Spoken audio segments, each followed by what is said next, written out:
菲律宾和中国的船伫10月初相会了后，迟迟搁伫咧南海相撞。菲律宾的船舰执行运补任务的时阵，加入中国的船相撞。中国是强调一切行为合法，也批评这菲律宾是故意来互因弄的。菲律宾也骂中国使用这款危险、无负责任、搁非法的行为。美国驻菲律宾大使是挺菲律宾的，也若讲到这南海主权争议，即马是变搁较紧张。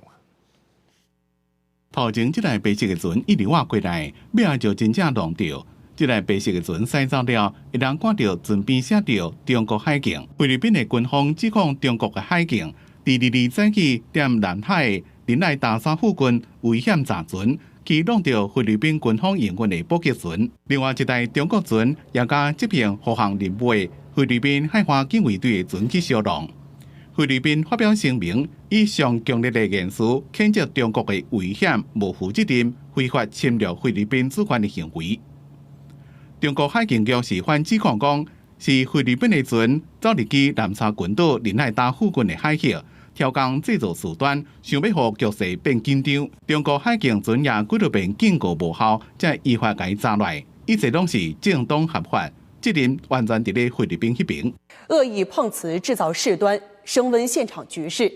菲方行径严重违反国际海上避碰规则，威胁我方舰船航行安全。美国驻菲律宾大使卡尔森12日社交平台 X 发文，谴责中国破坏菲律宾最近的合法补给任务，无顾到菲律宾军方的性命安全。